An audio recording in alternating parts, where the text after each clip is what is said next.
minding my business, I'm approached on the street by a man who says these are the best days of your life and the old days are through. Welcome to a new edition of the Neon Jazz interview series with decorated jazz vocalist Sachal Vasandani on the 2025 album Best Life Now.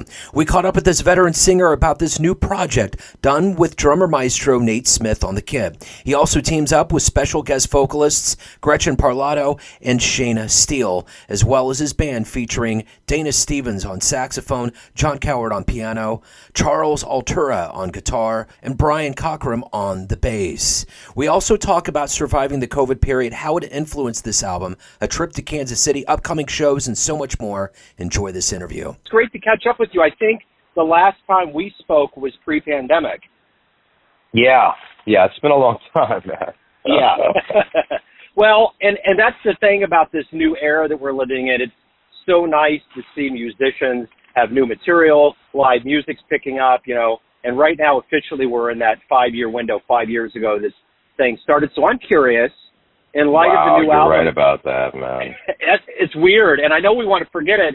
So how did you make it through that time period, and how has it influenced the way that you do things now? Oh, I'm happy to answer that. Can you hear me okay? Like from a recording perspective, you got everything you need?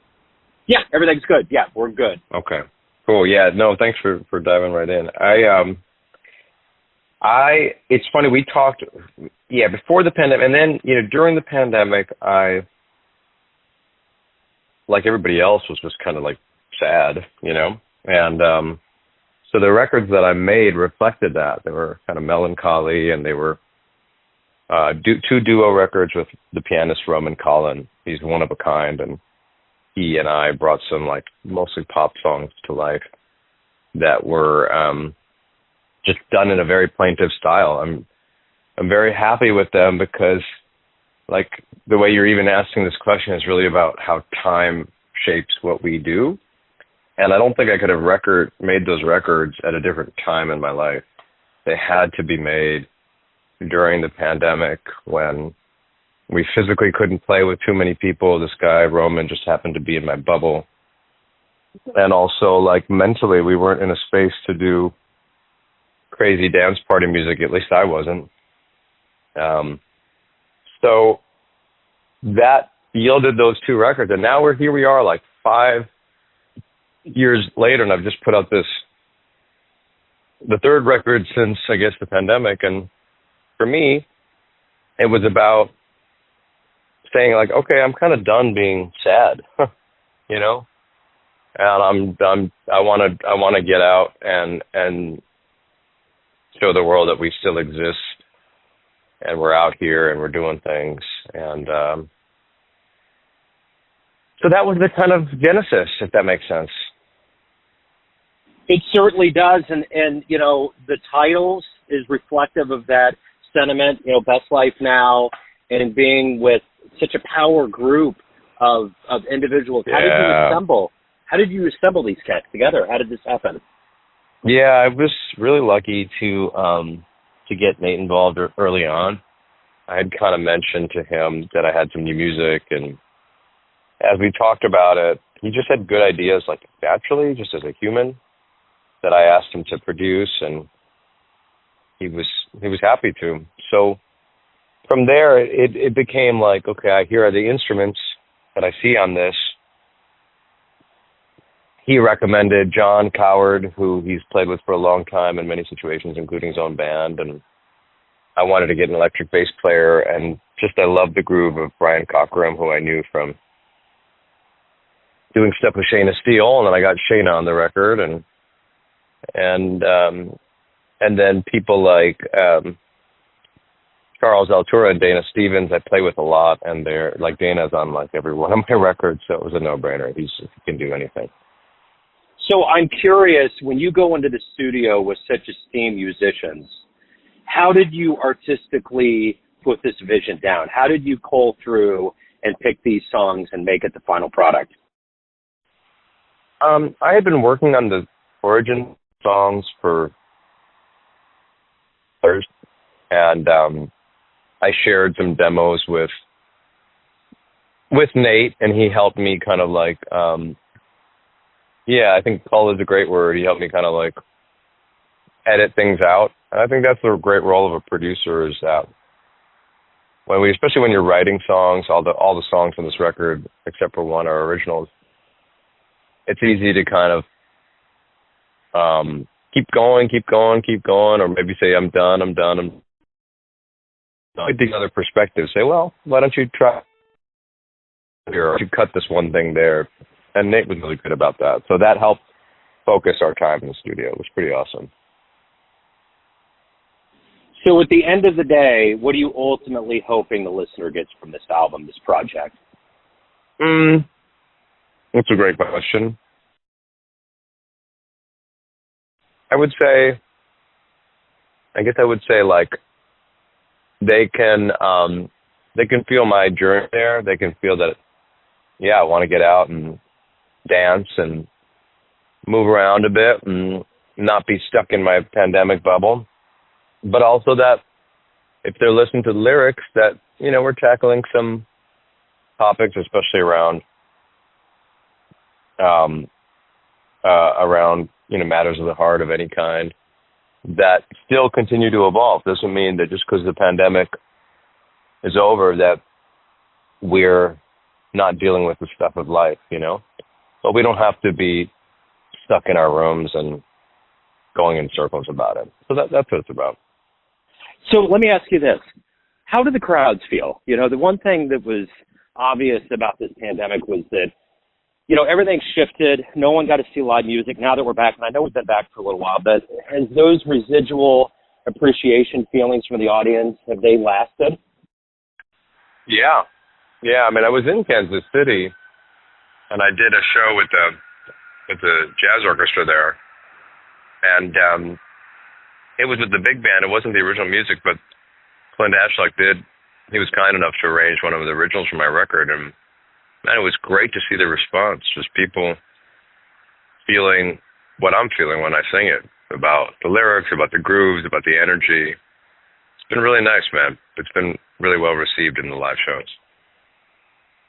So I got to know, what was it like? What was Kansas City like? What was the vibe like with the orchestra? How did it go? It was awesome. It was really awesome. The people were great. The town is great. Got a chance to go on the TV there. That was great. The band was fantastic and super kind. Generous audience, generous band. Couldn't ask for a better experience. Loved the room, loved the hall.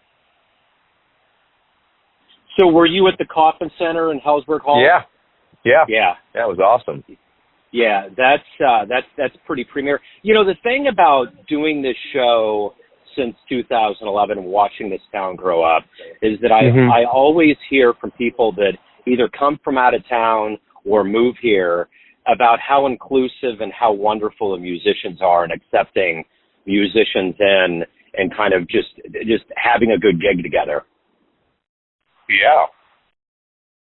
We had a great time, and they took me out afterwards, and I got to see like 2 or 3 more live experiences, and there's other music going down the street at the Folly, so really great impressions. So I'm curious, with this album, what are you doing for promotion? The warm months are upon us. What are you doing for live shows and promotion?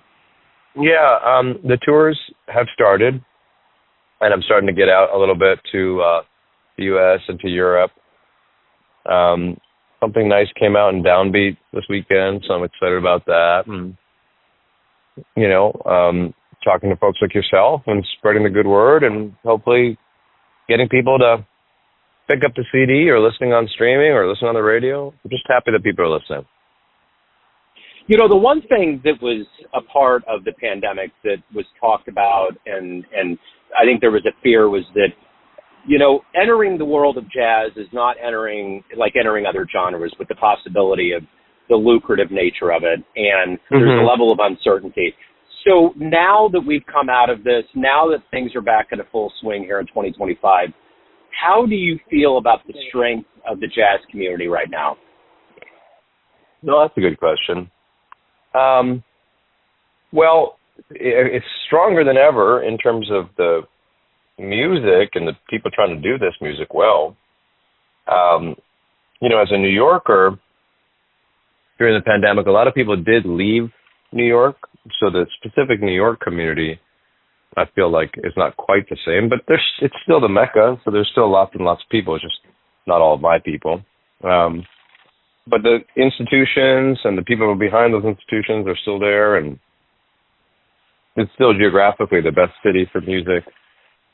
Because on one night, without driving for half an hour, you can see so much great music in a short geographical span. So still my favorite place. But yeah, things have changed. I do feel that there's a community of folks that got through the pandemic, people younger than me, like who were in college during the pandemic, some of my old students, and they're killing it, So the other part of this coming out of the pandemic is, kind of the idea of Bandcamp and getting albums that are going to benefit the artists out there. So the best way to get this, is it through Bandcamp, or how would they do that? Yeah, Bandcamp for Sachal Sings. I do have that set up. I'm happy that people are listening. If they're kind of people that like to download and buy CDs, that can be done through my site or through Bandcamp. If people are streamers, and I value the convenience myself, so I stream as well. I'm not mad at it as a technological thing. Wish the payouts were better, but I'm not the only person saying that. Yeah, it's on all the platforms as well, and I'm thankful that some of those guys are showing me love for the record, and hope that continues. Well, it's been great to catch up with you. I always really, especially during that pandemic, talking to artists, it's been a joy to catch up and to hear everybody out there doing the good work, putting the music back out there. I'm very appreciative. So thank you so much for opening up about the album, your Kansas City experience, and good luck here as you promote the album and get out there on the road. Thank you so much. I appreciate the time and appreciate you having me on. Thanks for listening and tuning into another Neon Jazz interview, where we give you a bit of insight into the finest players and minds and singers in Brooklyn, Kansas City, and spots all over the world, giving fans all that jazz. And thanks to Sachal for coming on back by the show. If you want to hear more Neon Jazz interviews, you can find us on Spotify and Apple Podcasts. Subscribe to us at YouTube, and for everything Neon Jazz, go to the neonjazz.blogspot.com. Until next time, enjoy the jazz, my friends.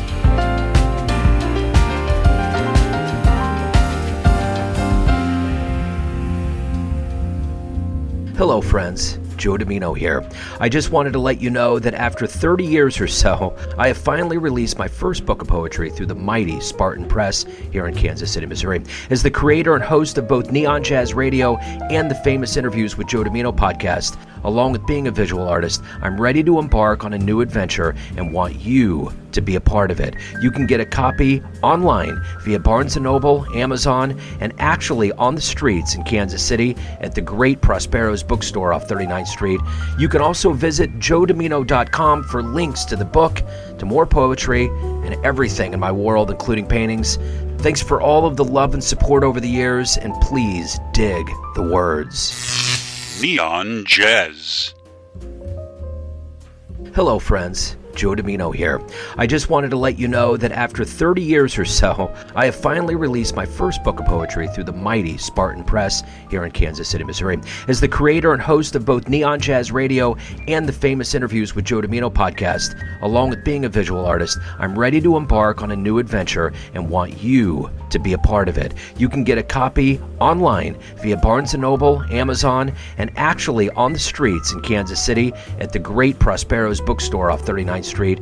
You can also visit joedomino.com for links to the book, to more poetry, and everything in my world, including paintings. Thanks for all of the love and support over the years, and please dig the words.